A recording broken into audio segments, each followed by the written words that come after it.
Glenn was a young man, often seen as a failure, miserable, more than any one of you despite his traditionally handsome looks, thick black hair, and a good build. His qualities stopped there. Once, he lived the life of a mercenary assassin, but he abandoned it after a series of tragic incidents. His fate changed when Celica, an immortal witch and professor at the academy, took him in after his family was killed in an accident. She gave him the gift of magic, taught him everything she knew, and even enrolled him into the academy, from which he graduated at the age of 15. Glenn lived in the same place as Celica, who eventually persuaded him to take a job as a substitute professor at the academy. At first, he resisted strongly, preferring to rely on her wealth instead of working, but after her insistence, he finally accepted. With her influence, she convinced the principal to grant him the position. Still, many professors opposed the idea, considering him unqualified and unworthy to teach such gifted students, a judgment that was proven true at first. On his very first day, Glenn was incredibly late. Sprinting through the crowded streets, he bumped into two girls. They misunderstood his clumsy behavior, thinking he was a pervert after their undergarments, and in retaliation, used their magic to fling him into a fountain before leaving him behind and continuing to school. Meanwhile, at the academy, tension rose as a teacher confronted the principal, furious that the new substitute was late on his very first day. The teacher emphasized how absurd it was to allow a man of such unknown origins to teach at their prestigious institution. The principal, however, calmly defended the choice, reminding him that Celica herself had recommended Glenn, and her reputation carried weight. Inside Rumia and Sistine's classroom, students grew restless as time for the first lesson slipped away with no teacher in sight. Frustration built until, finally, the door opened. To everyone's shock, the man Sistine had attacked earlier entered. Before she could call him out, he brushed off everything she said. With an air of indifference, he walked to the front, sat down, and casually introduced himself as Glenn Radars, their substitute teacher. His half-hearted attitude only irritated Sistine more, and her impatience drove her to demand that he begin his class duties properly. Back in the principal's office, the headmaster and one of the senior teachers continued their heated argument over Glenn. The man grew even more agitated when he discovered that Glenn was nothing more than a third-rate, third-order mage. He worried aloud that someone of such low standing might simply tell the students to self-study instead of teaching them properly. Ironically, that was exactly what Glenn ended up doing, much to Sistine's fury. Meanwhile, Celica entered the office and overheard the teacher bitterly insulting her, calling her a witch and questioning if she could even be trusted. Without hesitation, she broke the silence, her voice cold, as she warned him never to insult Glenn again. Intimidated, the man quickly left. Alone with the principal, Celica made it clear she would take full responsibility for Glenn's behavior at the academy. When the curious headmaster asked why she was willing to go so far for him, her answer was simple. She wanted Glenn to live a full life. Back in the classroom, Glenn's incompetence continued to show. He struggled with basic teaching tasks, scribbling sluggishly on the board, while the students watched in frustration. His incoherent style only made things worse, and Sistine's patience quickly wore thin. When Glenn failed to help a student with a simple translation, Sistine snapped, and the two clashed in a heated back and forth. Yet, as soon as the bell rang, signaling the end of class, Glenn dashed out with childish joy, leaving the students bewildered. Later, as Sistine and Rumia prepared for their alchemy class, Glenn mistakenly barged into the girls' locker room. Instead of retreating in embarrassment, he shamelessly declared that he would burn the sight before him into his memory. Enraged, Sistine blasted him straight out of the room. During lunch, Sistine sat sulking, her eyes fixed on the majestic, floating castle high above the clouds, the Melgalius Sky Castles. Rumia joined her, gently urging her to relax. Sistine confided that her lifelong ambition was to help her grandfather uncover the castle's mysteries. Their quiet moment was interrupted when Glenn dropped himself at their table to eat. Rumia, calm as ever, struck up a conversation about meals and even tried his food. Glenn then turned to Sistine and mocked her tiny lunch, to which the Sundari sharply replied that she ate light meals to avoid drowsiness in afternoon classes. He took her serious words as an opportunity to tease her further, even feeding her playfully in front of everyone, humiliating her with laughter. Elsewhere, Celica sat atop the school's roof, remembering her earlier talk with Glenn. She had tried persuading him logically to take the substitute job, but as always, the freeloader resisted. Finally, she had been forced to threaten him, giving him no choice but to comply. That afternoon, Glenn once again abandoned his responsibilities, telling the class to study by themselves while he napped. Sistine, unable to endure it any longer, confronted him fiercely and threatened to have him fired if he didn't start taking his job seriously. To her shock, Glenn cheered, relieved at the thought of being freed from teaching. In response, Sistine ripped off her gloves and hurled them at him, an unmistakable challenge to a duel. The entire class erupted with excitement. She declared that if she won, he would change his attitude and teach them properly. but if he emerged victorious, he could do whatever he wanted with her. At that moment, Glenn's expression shifted as he looked at her closely, a memory flashing in his mind, an image of someone with a rune engraved on her cheek. With that, Glenn accepted her duel, stunning the classroom. Later that day, they all stand outside and watch their teacher make the rules of the match. He tells Sistine that they are only allowed to use Shock Bolt. The audience starts to worry for Sistine and some see the match as a handicap. A nerd amongst them decides to explain that the match will be determined by the speed at which an opponent can shorten and chant faster. The overly confident man makes fun of her not to back down, so she steals her resolve and shocks the living crap out of her sensei. They all suspect it to be a fluke, so he changes the rules to a 3-round match to face her again. Before he can change the spells, she zaps him like he needs life support. The dude then changes the rule and distracts her so that he can complete his chant, but she gives him enough thunder for the day. He then gets up and starts acting like a crappy loser who blames the system for his failure. Sistine then tells him that she has won the battle, so he should do as he promised.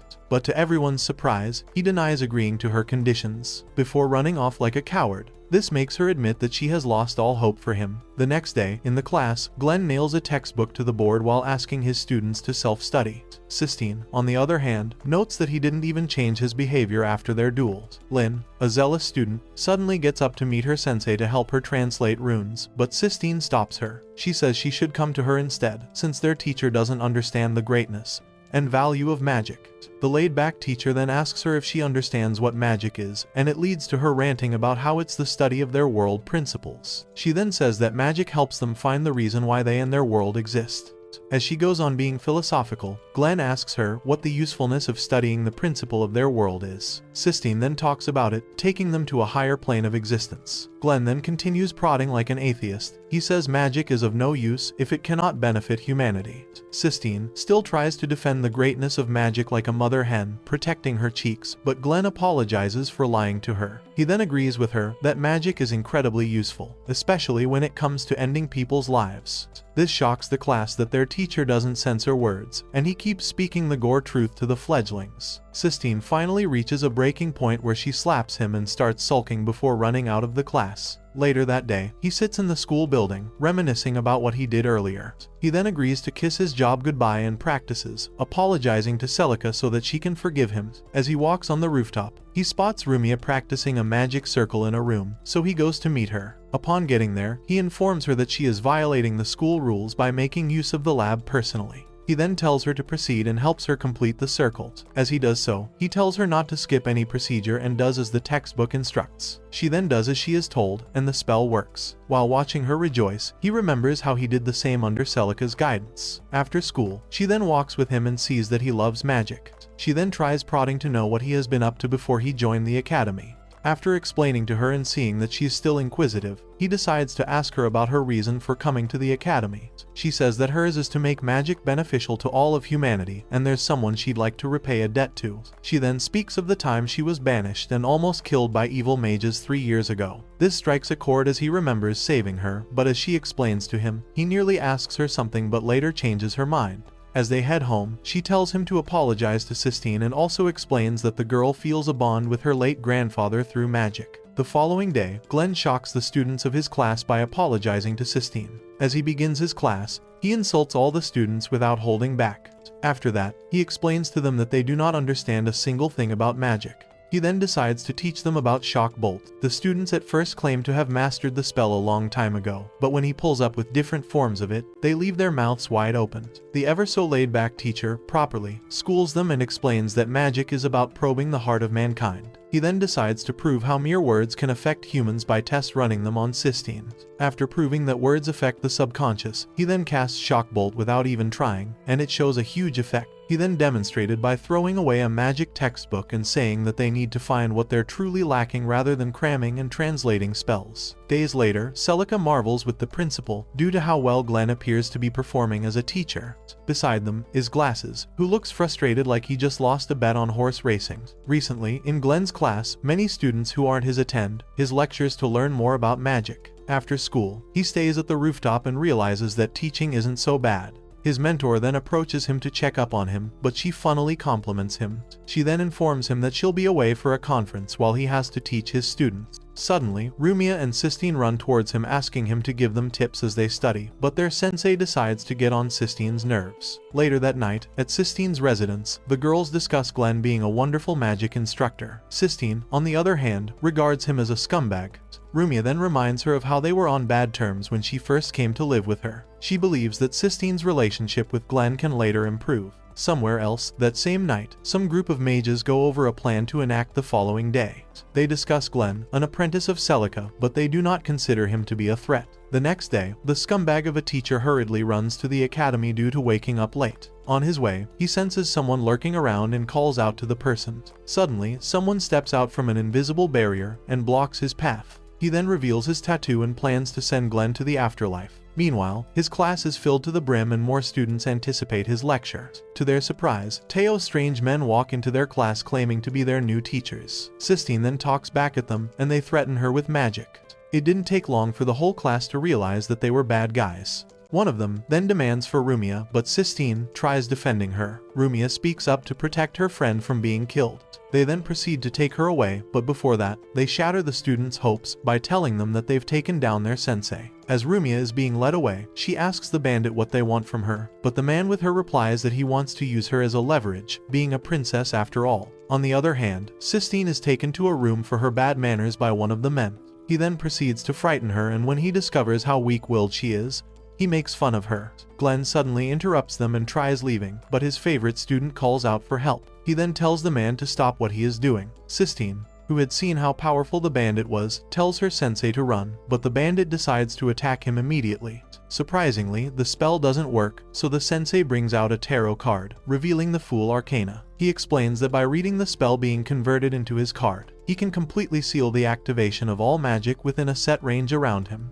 He then calls it his original spell, the Fool's World. The stupid teacher then confesses to not being able to use magic when the card is activated. This makes the bandit think he has the upper hand, but he gets ragdolled by Glenn, who whoops his ass using the Imperial Army's fighting style. When the loser sees that he can't win, he asks who Glenn is, and then he uses the Ichigo introduction. Glenn Radar, substitute Shinigami, teacher. He then promises to finish the man using a magical fist punch. As the man prepares to defend himself against a blow, the scumbag of a teacher dropkicks him to the ground, claiming it to be magical. After Glenn kicks, Sistine informs him that his pants are down. After tying up one of the men, she informs him that the other bandit took Rumia away. Suddenly, his bracelet starts ringing and he picks up the call and starts shouting at Celica. He then briefs her on the latest happenings in the school. When she asks him who the attackers are, he says they are the researchers of divine wisdom.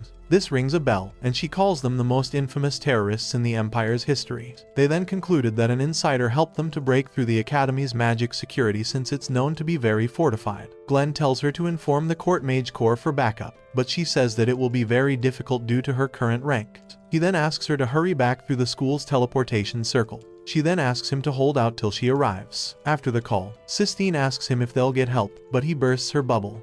She then tries running off to save her friend, stops her from doing something stupid. This results in some sappy talk between the two of them, and he ends up promising to rescue Rumia. The researcher, who is tied up, starts laughing at them. He says Glenn is a scumbag just like them, but his student decides to defend him. Suddenly, a portal appears and bone golems appear from it. The mindless skeletons start attacking anyone in sight, and even end the tied man. Glenn, on the other hand, shoves his fist on the face of one of them, but the face is very hard. Sistine then amps her sensei and he ends up decimating the face of one of the Skull Knights. Without wasting time, the golems give them a run for their money. After getting to the hallway, Glenn instructs Sistine to use powerful wind magic on their ops while he distracts them. She successfully prepares the spell and blasts it on their foes, but the strength of the attack isn't enough to blast them. Seeing this, Glenn brings out a crystal and casts a spell that blows them to Kingdom Come. Although the attack worked, he falls to the ground, looking anemic due to the spell consuming more mana than he has. He then tries to escape with Sistine, but another opposition creeps up behind them, wielding multiple magical swords of light.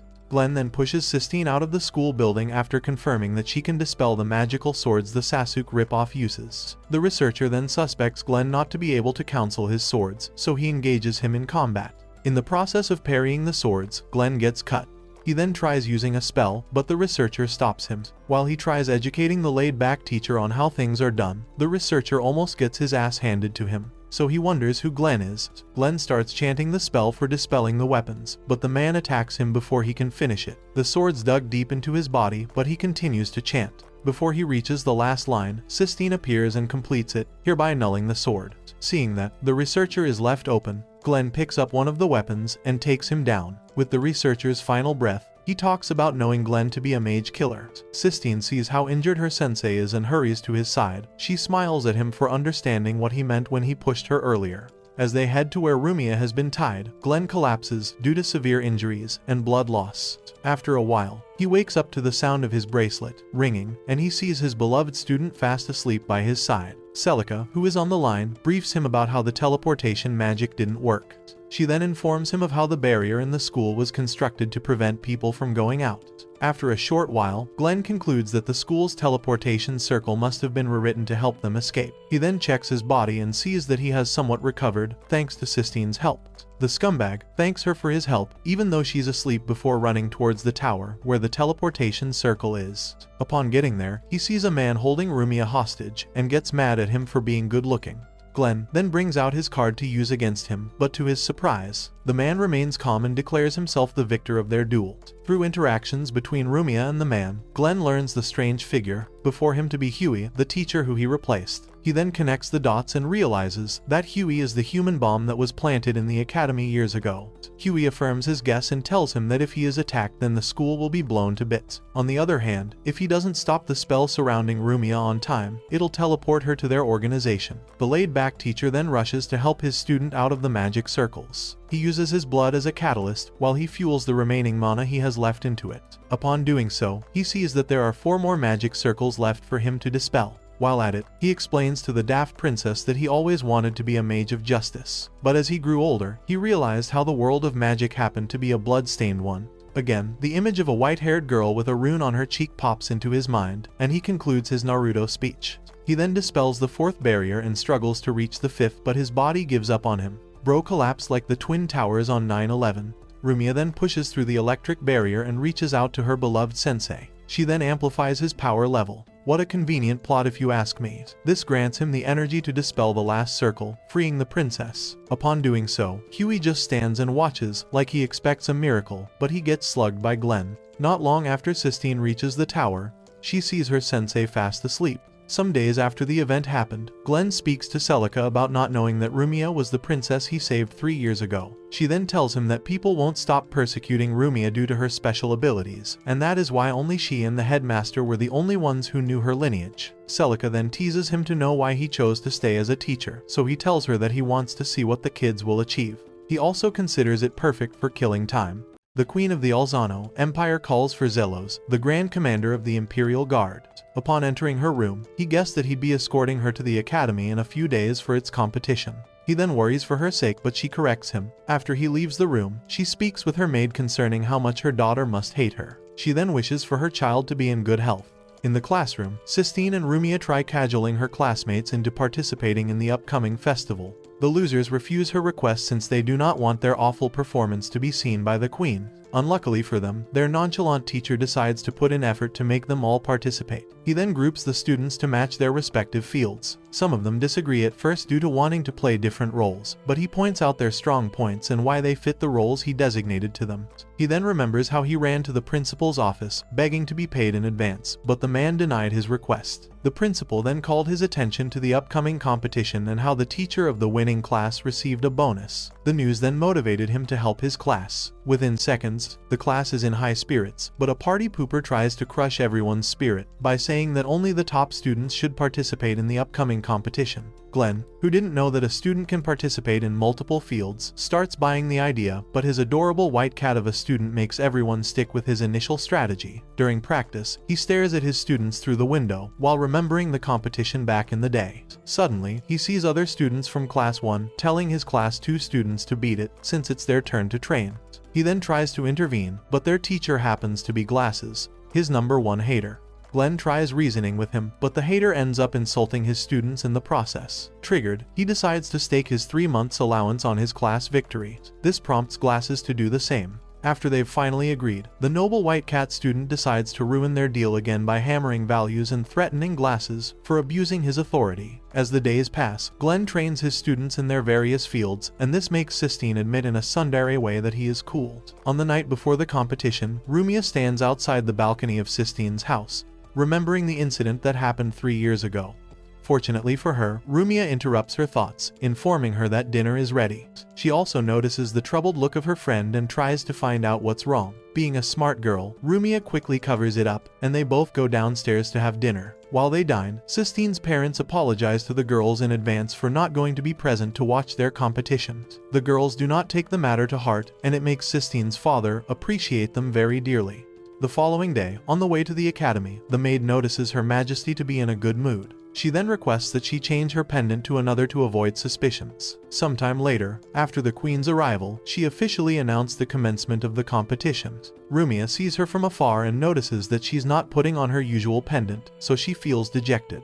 The competition begins shortly, and Class 2 manages to get 3rd place in the starting events. This gives them a high chance of getting 1st place overall, surprising Glenn himself. While his students meet him for advice, Chryse, a Class 1 student, tries to downplay their effort. This leads to the Class 2 students gassing their teacher. Meanwhile, from the Queen's viewing post, Celica couldn't hide her biased support towards Class 2, that even the principal had to caution her. She then apologizes to the Queen, but her maid steps in to correct her rude manner of talking. The Queen lets it be known that she and Celica are old friends. She then asks Celica if Glenn happened to be very incredible, but she gets told that he is just an average man who is known for doing unexpected things. Meanwhile, a guard silently reports to Zelos. As other events go by, Class 2 manages to maintain its position and is about to ascend to 2nd place. The next event is the mental defense. In this phase, Rumia represents her class. Despite being warned to drop out by her fellow contender, she remains adamant and decides to face the phase head-on. When the examiner shows up, the student learns that he is nothing short of a creep. He puts the contenders through various stress tests, and as they begin to drop like flies, Rumia remains standing alongside Jail. The examiner then steps up the game, and it leads to her falling on her knees. While she gets back to continue the event, Glenn and Sistine rush to her side, telling her that she has done enough. She then withdrew from the competition, but as luck would have it, Jail, who we thought to have withstood the challenge, actually passed out while standing. This earns her the victory of the phase, and she leads their class to 2nd place in the ongoing competition. Upon seeing this, the Queen marvels at being able to see her daughter smile and be around good friends. Celica then told her that if she had been involved in what happened 3 years ago, things might have turned out better. Her stubborn Majesty still tries denying herself happiness, but her friend and maid encourage her to be honest with herself. While the Class 2 students celebrate, 2 unfamiliar faces watch Glenn from the entrance. As the competition continues, Class 2 eventually takes Class 1's position as the leading class. Glenn is seen as the subject of discussion, but the dude appears to be losing his life due to hunger. The 2 unfamiliar faces happen to be Albert and Riel. The 2 of them were Glenn's comrades when he worked under the Imperial Corps. Riel, the short blue-haired lady, tries heading towards Glenn to settle scores with him, but Albert stops her. He then tries, explaining to her that their mission, which is to protect the Queen, comes first before any other thing. Riel doesn't get why they are needed, since Imperial guards are surrounding her, but he dumbs it down for her that there's been some fishy movements going on among them. After everything he tells the girl, she concludes that her next step of action is whooping Glenn. During break, students enjoy their picnics, and all that is left for Glenn to do is to watch in tears. The Brokey is then approached by Lynn, one of his students. She asks him to switch her roles due to not being able to perfect illusionary magic. After much deliberation, he pep talks her into believing in herself and shows it to her in the flesh. She then checks his new disguise, which happens to be Rumia, and finds it impeccable. After she leaves, Sistine, who happens to have fallen for the illusion, walks up to him while showing him lunch. Upon seeing the sandwiches, he loses his cool and nearly gets away with his tricks. Unfortunately for him, the real Rumia shows up, causing Sistine to undo his spell. As soon as she sees that it is Glenn, she sends him flying outside her vicinity. After a while, Glenn regains his composure and sits on a bench. As he rethinks his life choices, Rumia runs to meet him while holding lunch. She hands him the sandwiches and he digs into it without hesitation. As he fills his tummy, he asks her if she was the one who prepared it, but she shakes her head. The ever-curious sensei then asks her who did it, but the girl skips over the details. After hearing the rough analogy, he concludes that the person who the food was made for is a real scum. After stuffing his stomach, he thanks her and prepares to head back to the event venue, but a woman calls out to him. Of course, the scumbag refuses to hear her out, but when he looks at who he is speaking to, he sees that it's the Queen. Immediately, he loses composure. Surprisingly, Zelos starts ordering guards to look for the queen as soon as he finds her missing. Such an impossible feat could only be made possible by Celica. As they search for her, Eleanor, the queen's attendant, decides to tell Celica about something urgent. The ever-so-haughty professor loses composure upon hearing her. Back to the queen. She speaks to Glenn, who informs her of how he has been doing ever since he left the court. She then bows her head, apologizing to him for being removed from the court mage corps in a bad way. Immediately, he gets up and corrects her to stop what she's doing. He finally asks her why she's alone and with them, and she turns toward Rumia. She then draws closer to her daughter and asks about her well-being. The child, who still has a grudge towards her, decides to deny her very own existence and run off. The queen then goes back to the arena, but at the entrance, Zelos intercepts her and holds her in custody. Albert, who happens to be watching everything with his magical eye, explains to Ryle what Zelos is up to. He then stops the stupid brat from waltzing into their enemy's territory. She instead explains her profound strategy to him, but it sounded so bad that he could only stare at her in disbelief. As Class 2 keeps on winning, Glenn is frightened by Sistine, who happens to be worried about Rumia. He then whispers the earlier events to her before saying he'll go and look for her. Before leaving, he tells her that Rumia brought him some sandwiches, someone made with care. The two then talk back and forth in the third person before the tsundere starts acting up. Shortly, Glenn meets up with her and they go over the matter concerning her mother. He then tells her to face her problems head-on. Unlike him. Inspired, the princess asks him to follow her as she goes to speak to her mom. But before they can leave, some imperial guards approach them and accuse her of planning to assassinate the queen. Dazzled, Glenn steps in and asks for proof, but before it gets more complicated, she decides to be taken away and her teacher gets knocked out in the process. Moments later, she is tied to a tree and they are about to execute her, so they ask her to close her eyes. But before they can finish the job, her sensei saves the day, like our friendly neighborhood. The dumb girl then questions him for saving her, but like any adult would say, he tells her that she deserves to be heard. He later confesses that he made a promise to someone to keep her safe. Eventually, more guards run towards them, but Glenn carries his favorite student and leaps away from them. He then heads into the town. After losing sight of them, he calls Celica to ask her what's going on, but the only thing she can tell him is that he is the only one who can break up the situation. The screen pans to her, and it shows them to be surrounded by guards. He then thinks about how he can reach the queen, but before he can come up with anything, he sees his two Imperial Corps members at the entrance of the alleyway. Ryle then leaps into the air with her sword to smite him.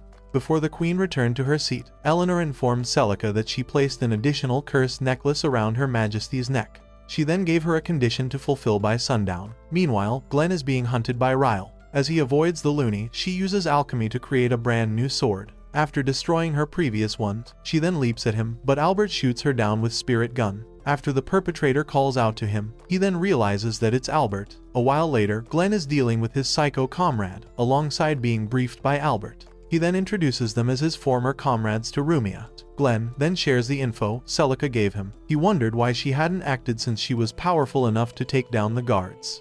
Inside the confusion, Rael comes up with another dumb strategy, which informs charging head-on to face their enemies. Immediately, Glenn disciplines her, and this makes Rumia laugh because of their relationship. He then turns to Albert for help, so the dude goes over his sensei's words. He believes her to be someone who doesn't say anything meaningless. They decide to wager on Celica's words. As the event continues, Class 1 regains their lead and the Class 2 students start panicking since their sensei is absent. Suddenly, two unfamiliar faces walk towards them and introduce themselves as friends of Glenn. He then informs them that their sensei is on a very important mission. Ryle clasps hands with Sistine when pleading with her, and it makes her realize who the people standing before them are. She then convinces her classmates to trust the guys. She reminds them of the kind of face their teacher will make just to show that they can't do anything without him. The students are now fired up to behave properly. The next event is the Transmutation 1. Lynn is to go up against a Class 1 student who transforms into a splendid dragon.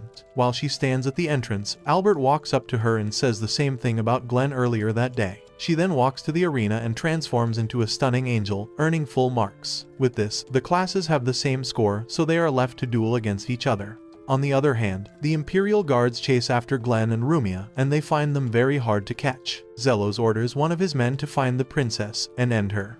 As the duels continue, Class 2 manages to tie with Class 1, leaving Sistine as the final contender for her class and Heinkel from Class 1. As soon as they begin, Heinkel pressures her with his flame magic. She remembers the wishes of her comrades, so she casts a wind-binding spell to hold him. Before he can attack her with Shock Bolt, she knocks his ass out using another wind attack, leading her class to victory. After running for so long, Glenn and Rumia are finally cornered by the guards. Meanwhile, at the arena, Class 2 students arrange themselves to receive a medal from Her Majesty. As the announcement goes on, Albert and Ryle walk to meet the Queen.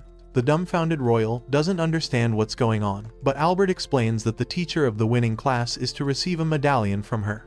He and Ryle do a Dio reveal, undoing the illusionary magic, and revealing to be Glenn and Rumia. Zello sees them and sends his men at them, but Celica creates a barrier, separating the 5 of them from outsiders. Glenn then asks the Queen politely to command the soldiers outside to stand down, but to his surprise, she commands Rumia to be executed. She then says a lot of hurtful words to her daughter, breaking the innocent child's heart. Upon hearing her, Zellos unsheathes his sword and prepares to put Rumia by it. Glenn notices how helpless Celica happens to be, so he goes over everything the Queen said. In a moment, he realizes what is going on and talks to her about her necklace. From her reaction, he can see that she is lying, so he tells his student the truth about her mom and dashes toward her. After being intercepted by Zellos, the Queen removes her necklace and the conditional effect wears off. Glenn then states the rules of the necklace and how killing Rumia was the only way to stop it. Zellos then wonders why the Queen is still alive, so Glenn brings out his Fool card and shows it to him. He then urges the Queen to say how she truly feels. Immediately, she hugs her child and apologizes for hurting her again. After a while, Celica dispels the barrier, and everyone around is glad to see that the Queen is unhurt. Later that day, Albert and Ryle hunt Eleanor. They ask her why they have been so bent on ending Rumia. But before they can capture her, she vanishes while mentioning Akashic records. They then inform Glenn about the incident before leaving. That night, the Queen tells Celica to take good care of her daughter, but she says she should leave the task to Glenn. The teacher then walks with Rumia to a certain pub. On the way, she asks him how he knew that her mother was lying earlier. He then fesses up to seeing her mother cry 3 years earlier when she begged him to save her daughter. She then thanks him for keeping his promise to her. Glenn later enters a pub to celebrate with his students, but when he finds them celebrating, he realizes that their bill is equal to the money he just won. Moments before dawn, Glenn trains Sistine in hand-to-hand combat. He notes her to be better than when she first started. After a very rigorous session, she asks him why they are doing physical training rather than magic. She then suspects it to be a method of paying her back due to her nagging. Even though she hit the nail on the head, he informs her that she'll be learning military magic. This makes her nervous, but he reminds her that she always wanted to be stronger to protect Rumia. This fires her up. The following morning, as Rumia and Sistine go to school, they meet their sensei waiting for them at the town square. The adult happens to look tired, so they tell him that he doesn't have to act like an escort for Rumia. While the man tries denying his actual reason for being there, Ryle graces him with her presence by nearly chopping him like sushi. He then asks her why she did that, but she explains to him that Albert said that's how people greet each other. As he thinks about Albert, they notice that she's wearing their school's uniform. Immediately, Glenn concludes that Ryle happens to be the new transfer student that the imperial government sent to their school to protect Rumia. Upon hearing him, Rumia appreciates her, but she tells Rumia that she'll protect Glenn. This confuses everyone, but Glenn tries to beat the information into her head. Later in school, Glenn introduces Ryle to her new classmates, and when he gives her the chance to talk, she nearly blows her cover as an undercover agent. Upon seeing how close she is with Glenn, a classmate then asks how they know each other. This prompts the new student to say, Glenn happens to be her everything, leading to an uproar in the class.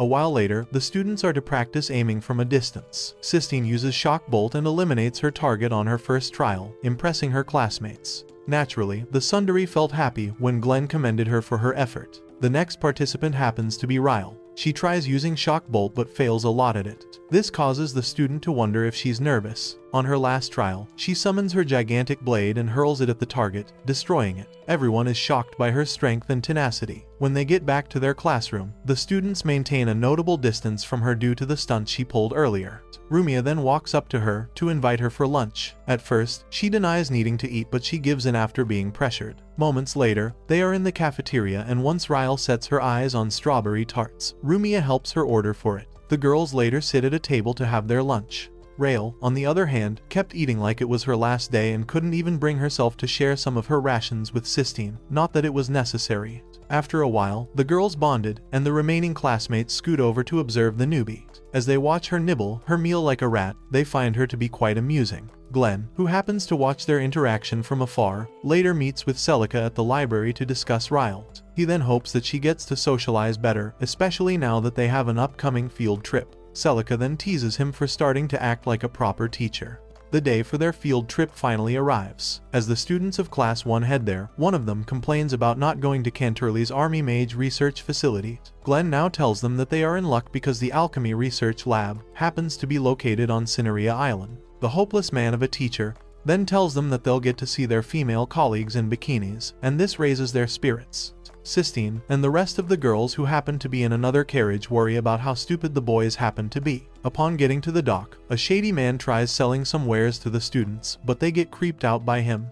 Luckily for them, Glenn shows up and sends them away while he has a word with the man. He sees through the man's disguise and talks to him casually. Immediately, the man removes his disguise and reveals himself to be Alfred. He then confesses to being the real guard for Rumia, while Ryle is a decoy. Alfred warns Glenn to be careful of Ryle, but Glenn believes her dangerous case to be a thing of the past.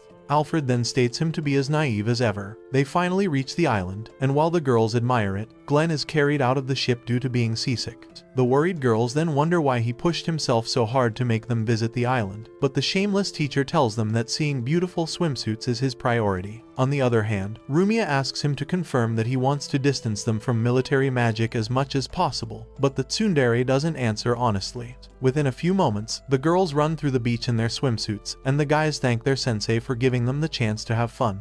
He then crashes back to relax, but his favorite students do not give him rest. They then drag him to join them as they play beach volleyball. The shameless teacher then loses some steam on his innocent students. After that night, the boys are outside the hotel and they come up with a plan that involves going to the girls' room. Unfortunately for them, they get spotted by Glenn. Instead of the teacher pointing out that they are doing the wrong thing, he tells them that he'd do the same if he were in their shoes. Due to the situation he is in, he tells them to go back to their dorms, but the boys decide to fight for their lives, so they engage him in magic combat. As it went on, Ryle, Rumia, and Sistine watch them from the balcony. Ryle then informs the girls that Glenn is having much fun. She then tells them of how gloomy he used to be back in the day, and it was what made her stay near him and protect him. She starts to feel sad, but other girls call up to them to play card games. After defeating his students, Glenn decides to sit back and enjoy the view of the night. Shortly after, his two favorite girls take Ryle to stargaze. They then start talking, sappy about being friends and splashing water on each other. The dude who was watching them smiles and calls Ryle an ordinary girl before sleeping. Later that night, as he heads back into the dorm, he sees Ryle outside, who has a worried expression.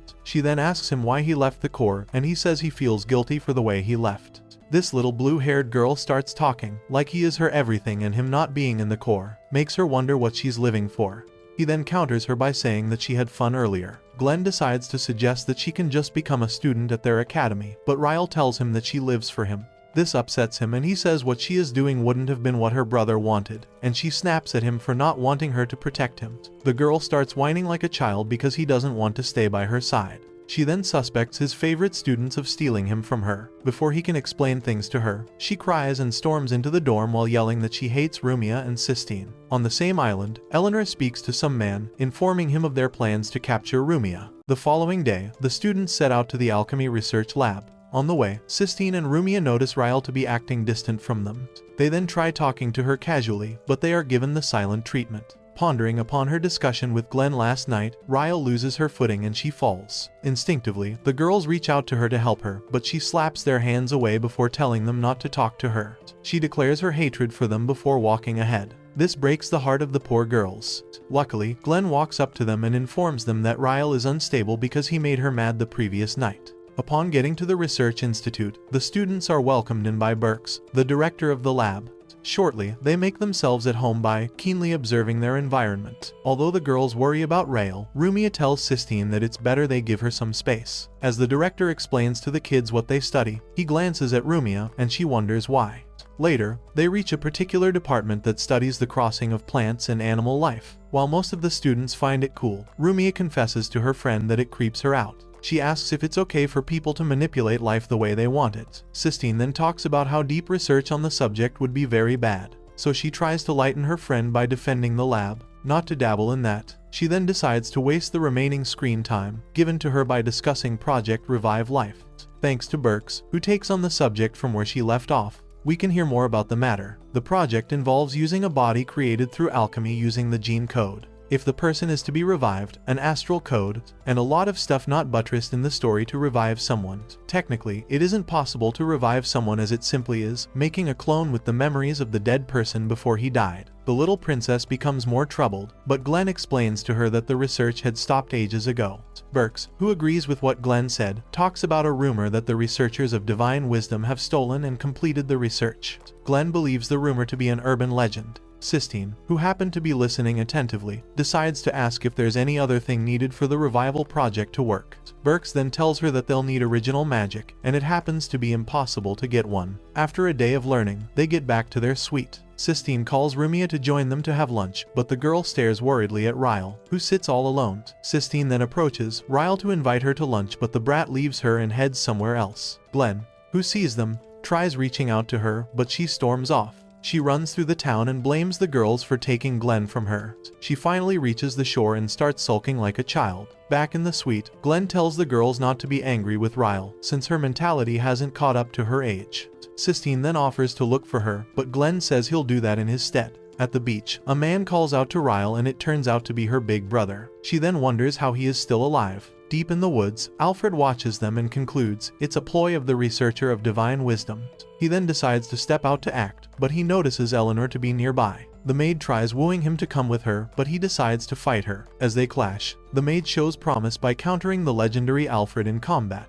As they burn the area around them, Eleanor uses necromancy to summon a couple of undead to fight him, but he strikes them with lightning magic. He teases her for thinking she can defeat him in close-range combat because he is a sniper. He then notices her regeneration magic and admits her to be tougher than any other researcher he has ever fought. Back in the suite, Sistine speaks to Rumia about how happy Ryle was the time they played in the ocean together. She then decides that she'll go and buy food. Back at the shore, Ryle's brother confesses to being killed 2 years earlier. He then pointed out to her that he didn't truly die, and that to be free, she needs to capture Rumia and prevent Glenn from interfering in their plans. She gets confused, so he manipulates her more. Shortly after, Glenn shows up and tries to separate the two of them.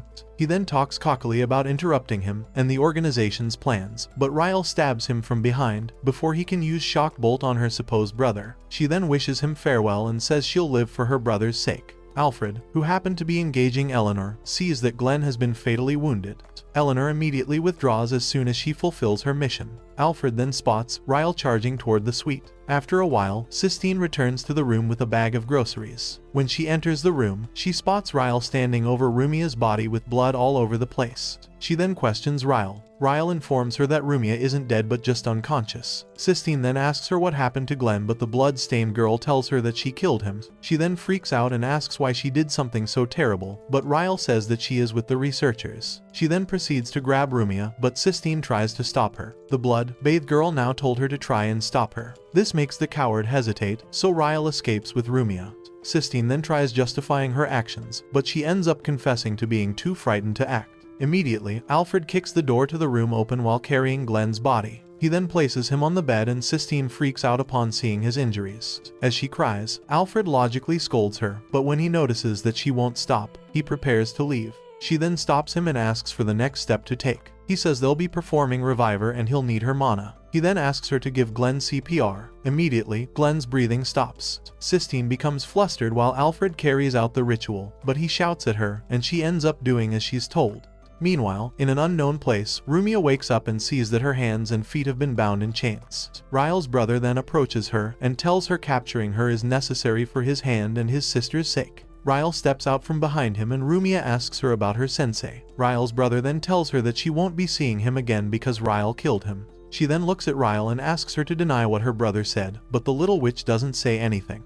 Glenn wakes up from a dream where he arrived too late to save someone. As he gets up from the bed, he sees Alfred, who commends him to be resilient. He then thanks his friend, but Alfred tells him to thank Sistine instead since Reviver wouldn't have worked without her. Glenn then sees Sistine, who is fast asleep, and appreciates her for her efforts. He turns to Alfred to update him on their current situation.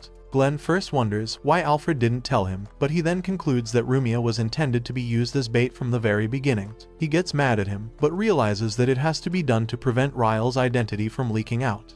Glenn tells him that he can't forgive him and yells at him not to involve Ryle for his convenience. Alfred then calls himself and his superior a scumbag. He says that he'll take Ryle down even if he has to, but Glenn tells him not to.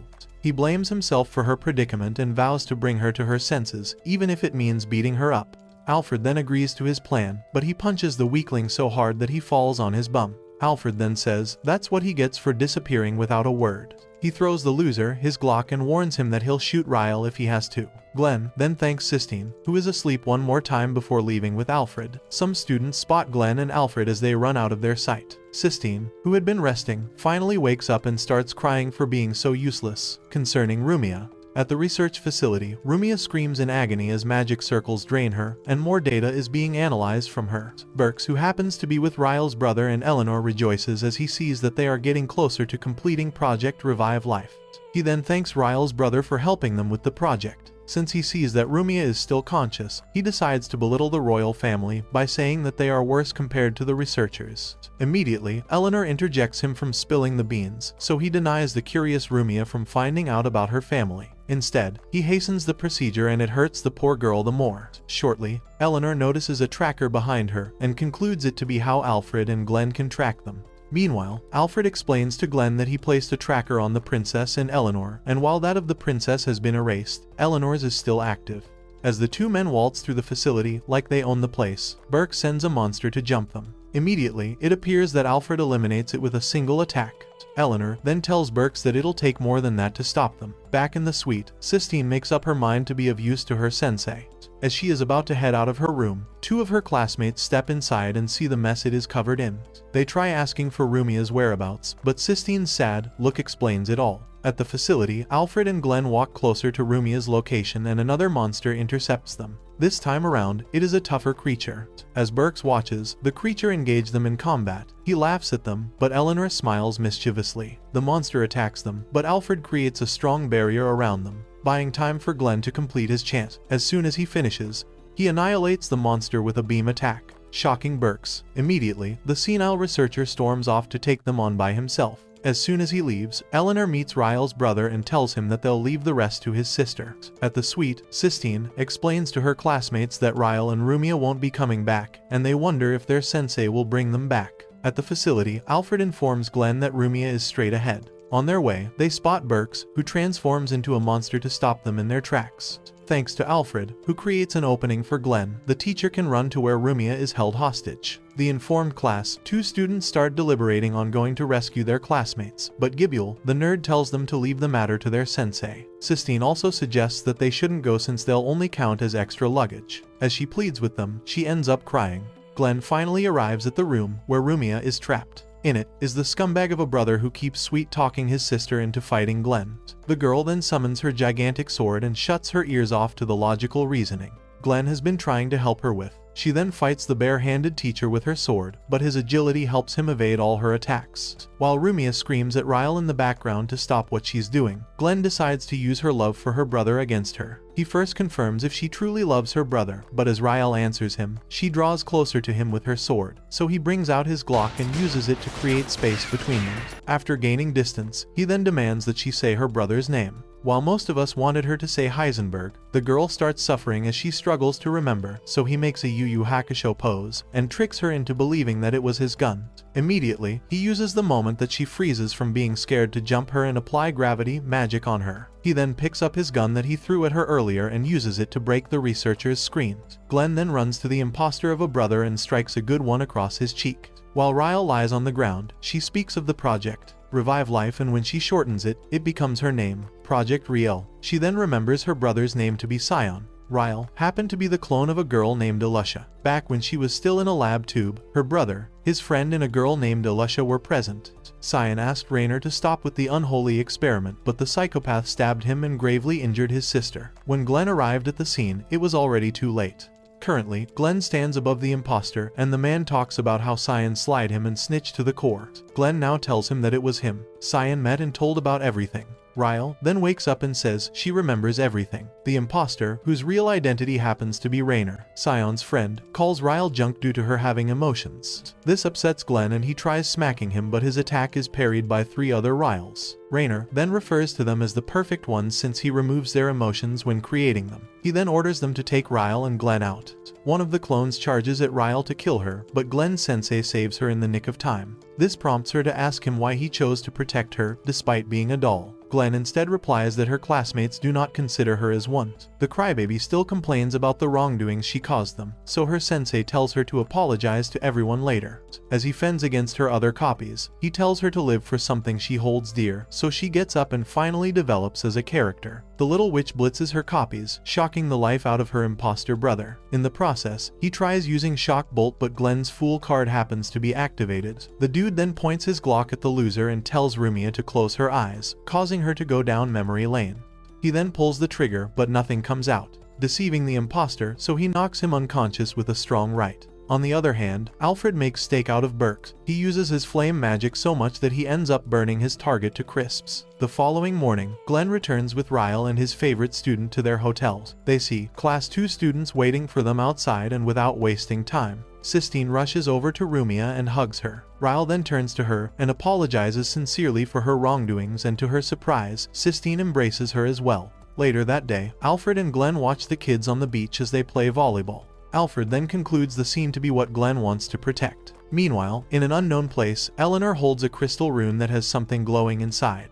She smiles at it as she says that they have finally completed the entire Project Revive Life ritual. While Glenn feasts his eyes on his students' swimsuits, the volleyball heads in his direction, so Sistine asks him to throw it to her. He does as she requested, and she thanks him for it. Alfred then tells Glenn that she looks like Sarah Silvers. Meanwhile, in a different plane, Eleanor speaks to an unknown figure, whom she refers to as Grandmaster, about Rumia's power. The man tells her to observe for a while, but she informs him of people in the organization that plan to revive Rumia.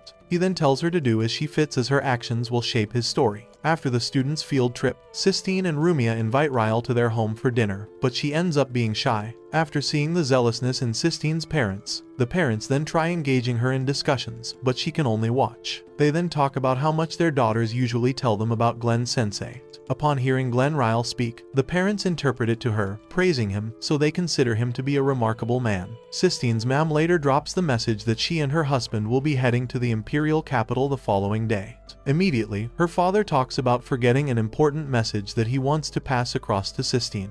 After dinner, the three girls stay on the balcony, and Ryle apologizes to them for her behavior on the island, but they tell her not to worry about it and embrace each other. She then admits that they are precious friends. The following day, at the school library, Sistine carries some books to study, but one of them falls, and Celica picks it up. She sees the cover and realizes that it's about the floating castle. Sistine then tells her that she's been studying it just like her grandfather, although she hasn't gotten any results. Before you know it, Celica then pep talks her into pushing forward just like Eren Yeager. Shortly, Celica descends the stairs of the school library, and after getting to the bottom, she uses magic to open a door and enter the room. In it, more books are spotted, but she looks at a certain map and talks about revisiting the underground labyrinth. Back to Sistine. As she goes through some books in the library, she sees her sensei but ignores him to read. The man then thanks her for casting Reviver on him when he was on his deathbed. This makes her remember giving him CPR, so her face turns beet red. Upon noticing, he asks her what happened to her, so she covers her face. This becomes a bad move because Rumia and Ryle see her like that. Ryle concludes that he must have done something wrong, so she summons her blade and chases the bastard throughout the school. Eventually, she chases him out of the school and he almost gets run over by a carriage, but he gets saved by the person inside, who uses magic to levitate him. After the chariot reaches their school, a blonde good-looking man comes down from it and familiarly speaks to Sistine. Glenn wonders who he is, so he introduces himself to Leos Kleitos. He tells them that he has been invited as their academy guest instructor, and he also happens to be Sistine's fiancé. At the same time, somewhere far away, Sistine's father remembers that he was supposed to tell his daughter about Leos' arrival. At the school entrance, the white cat flusters due to what Leos said about them, so he reminds them of the promise they made to each other when they were little. Glenn then butts in and tells Leos to give up on her since she happens to be so problematic. But to his surprise, the blonde dude defends her like a nation's fortress. In the process, she tries calming him down and telling him about her teacher. Immediately, Leos hears his name. He starts speaking about the good rumors he heard about Glenn from the academy he teaches at.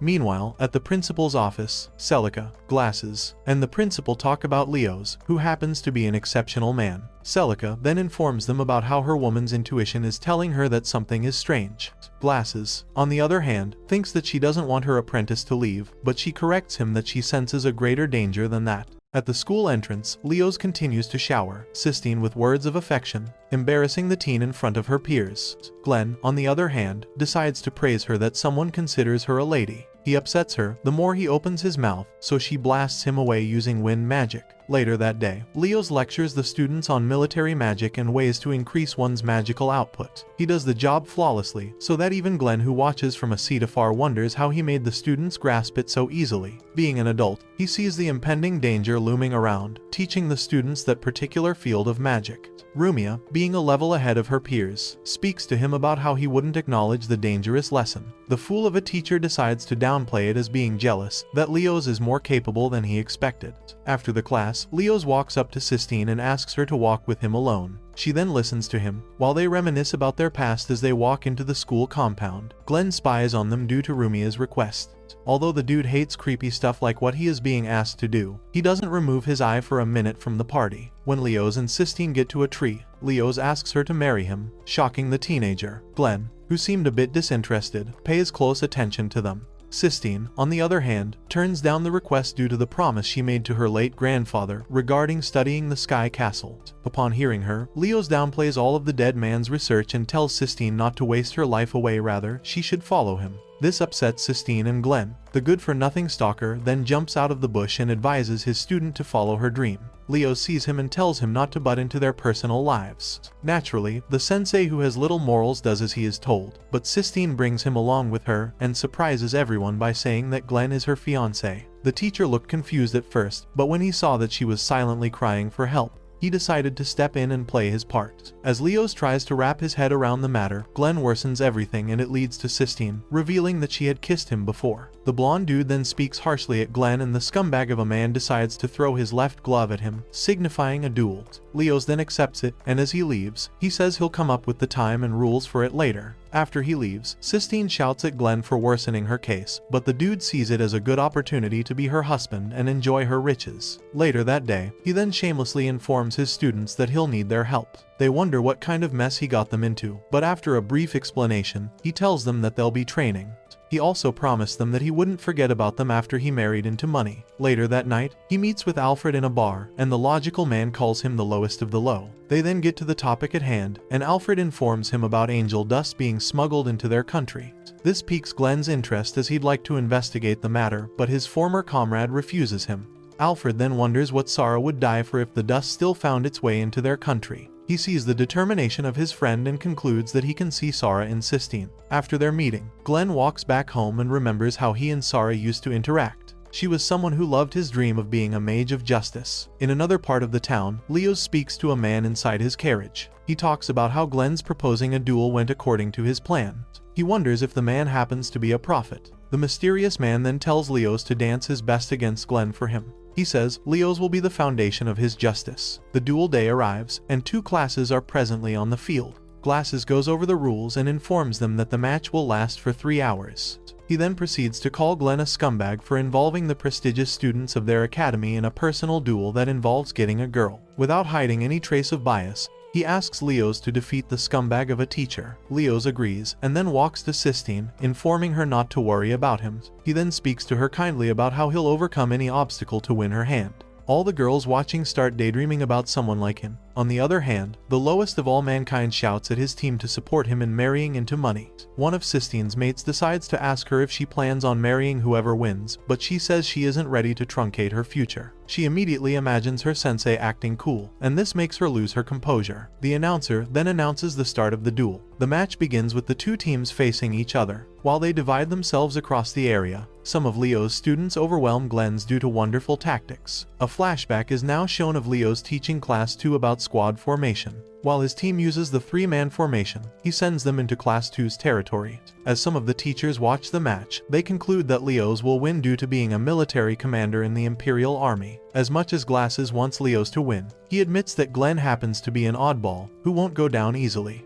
Leo's team then fires an attack at Glenn's, but the students can withstand it. We are shown a flashback, where Glenn tells his class that they are incapable of using the 3-man formation, so he makes them use a 2-man formation instead. The formation seems effective, and when Leos tries changing his strategy, Glenn uses Ryle as a countermeasure. The girl easily blitzes through Leos' defense, and it grants Glenn's team the upper hand. Leos then changes tactics again, but this time around, Glenn personally foils it. Yes, the walking scum baits Leos' students into following him into the forest where he had booby-trapped. The fight then drags on for 3 hours, but due to one side not being able to completely dominate the other within the set time limit, it ends in a tie. Glenn then congratulates his students for holding their ground against Leo's tactics. On the other hand, Leo's decides to dump all the blame on his students. After hearing him accuse them, they realize that he is a jerk. Glenn quickly stops him from demoralizing them any further by saying he is to be blamed since he is their leader. Leo's then transfers his aggression to him by removing his glove and throwing it at him, indicating another duel. Naturally, the scumbag accepts. Sistine, who is tired of being objectified, walks up to them and tries to stop them, but Glenn continues by giving the time and the conditions for the duels. She then slaps him and runs away, saying that he'll marry her for the money. The shameless man then directs the students away from the field. Later that day, as they head home, Sistine steams over the fact that their sensei acted like a jerk. Rumia, who listens to her quietly, finally interjects by telling her that their sensei isn't like that. The stupid girl then remembers all the good things her teacher did for her. Rumia then advises her to try talking it out with him because she wants her to keep on getting along with Glenn like she usually does. After convincing Sistine, she notes that she also needs to speak to Glenn regarding the strange aura she felt from Leo's, which happens to be similar to Burke's. Somewhere in the town's alley, the Imperial Corps see 2 more victims of the Angel's dust. They wonder who is spreading it. Later that day, as Leo's heads home, he frets over the outcome of his match. His carriage rider, who happens to be the mysterious man who prophesied to him earlier, speaks highly of Glenn. This makes Leo's tell him that he'll win against Glenn next time so that he'll have Sistine to himself. He then speaks of marrying her as a way of annihilating her branch and of his family name being the main one. With that in mind, he plans to be the leader. Later that night, Glenn stands on the school roof, soliloquizing about having to defeat Leo's the following day. He then talks about doing the right thing for Sistine, since that's what Sarah would want. Unfortunately for him, the curious white cat heard him, so she came to him, storming him with questions. He then tells her the truth that the reason he wants to duel Leo's is because he is trying to deny her dream. As she asks about Sarah, Glenn is forced to take us down memory lane with him. He explains that Sarah was his friend. The only reason he was pushing to become a mage of justice was because of her support. He then blames himself for her death. After learning of the reason he took the duel, she feels happier than before. As the two of them continue their sappy talk regarding their dreams, Leo's pulls up, ruining the good atmosphere. He then decides that it's time to spill all the secrets. He first starts with Glenn's own, and this makes him mad. Glenn warns him to stop or he'll hit him, but he continues by referring to him as Glenn the Fool, and a man whose hands are bloodied. He then reveals Glenn to be Zero, a former Imperial Mage Corps. Glenn loses it and engages Leo in combat, but Leo bitch slaps him to the ground before using tulpas. The technique is used for manifesting imaginary beings in their world. Leo's then decides to use the summoned object to humiliate Glenn the most. He further explains to him that his Fool card will not work against the monster. After giving him a warm-up, Leo's tells him that he'll be saving the rest for their duel the following morning. Glenn, who has been badly hurt, gets up and walks away. While Sistine tries to go after him, Leo's holds her tightly and tells her that she'll be marrying him. He threatens her that he'll reveal Rumia's secret to everyone or sell Ryle off since he knows her true identity. Sistine later notes that Glenn never showed up to the duel and stopped coming to the classroom. The night before the duel, Leo's threatens Sistine into accepting his marriage proposal. Days after the event happened, the rumors spread among her classmates and they wondered why she would be willing to give up on her dream so suddenly. One of her classmates confronts her, but she ends up saying that her dream wasn't realistic, and the statement hurts her. Leo's then shows up, interrupting them, and walks Sistine away with him. As they walk, Ryle senses a weird vibe from Leo and tries attacking him, but Rumia stops her. Later that day, Rumia discusses with Ryle outside how they shouldn't worry, since she informed Glenn Sensei about the vibe she got from Leo's. Since he promised to look into it, she believes that his absence from school meant that he has started working on it. Days later, Sistine is dressed in a wedding gown and she looks so pretty that her friends almost feel jealous of her. Before the program starts, Sistine gives herself some alone time, and she cries due to her horrible circumstances. Shortly after, she and Leo's are exchanging vows, but when it's time for the blonde scumbag to kiss her, Glenn shows up, objecting to everything. The Fool then throws a smokescreen at the almost wedded couple and storms out with Sistine. As he runs out with the bride-to-be, she tells him not to mess with the plan, since she'll be marrying Leo's. He immediately sees through her that she's been forced to do it for the sake of her friends. Sistine asks him for his whereabouts all this while, but he explains to her that he had been thinking of ways to defeat Leo, so it held him back. After finding a possibility, he plans on luring Leo's into the open, where he'll have the advantage. Glenn, who suspects Leo's to be madly in love with Sistine, is corrected. She tells him that he is like a different person.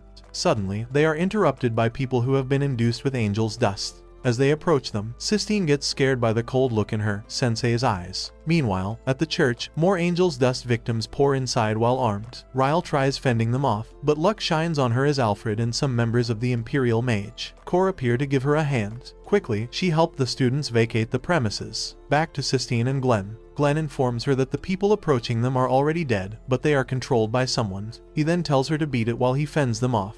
But the adamant girl tries to help, and it results in them being attacked. Naturally, the scumbag of a teacher changes roles, and now he is the assaulter. As the walking zombies charge at them, he quickly deals with them in a cold manner that frightens poor Sistine. More of the zombies pour out and he ends up being serious, so the place turns into a bloodbath. He then tries helping Sistine escape, but the girl screams at him not to touch her. At the back of Glenn's mind, he tries to find out the goal of the person behind the whole operation. When he realizes it, he spots Leo, who asks him if he has found his true identity.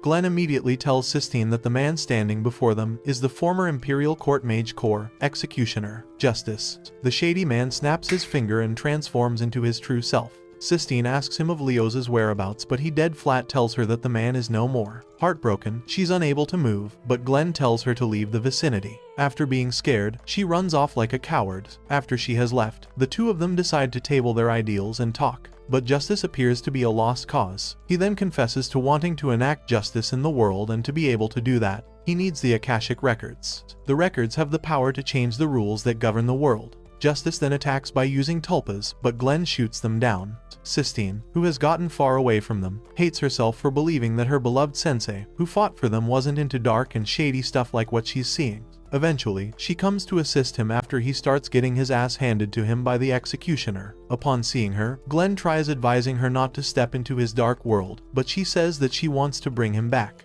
Within seconds of pep talk, the murderous look on his face disappears. The sensei, who has been schooled by his student, decides to throw away his weapon and fight with Sistine by his side. Together, they blow bubbles and fight crime. Just kidding, Sistine uses her magic on the tulpas and she shatters them. As she and Glenn decide to do a good combo, she amps her sensei and he ends up punching his way through till he smacks Mr. Justice on his cheek. The low-budget villain then decides to get serious by summoning Justia, a powerful being. To his surprise, the two of them perform a combo that one-shots the monster. Before he can completely summon another one, Glenn smacks the daylight out of him and sends him flying across the block. He then tries to finish the cheapskate of a villain, but Sistine runs out of magic. Glenn then heads to help her, and the loser of a villain seizes the opportunity to escape. After a while, the students run in their direction, and they see Glenn carrying Sistine on his back. Later that night, Glenn meets with Alfred and the other two Imperial Corps members in a bar and apologizes for letting the villain escape. He says he's bothered by what Mr. Justice said about wanting to get his hands on the Akashic records. In an unknown place, Eleanor stands in front of a door that she believes holds the answers to what she's looking for. On a fateful morning, when Glasses walks along the hallway, he is greeted by Glenn, who can't seem to get his name right. He then sees Celica, who commends him for looking more upright like a teacher should. They are then interrupted by his students, so she pushes him to go and meet them. As he walks to his class, he remembers the quote that the Mage of Justice in his favorite book said and reads the lines in his mind. Upon getting to the class, he announced that the class was about to get started.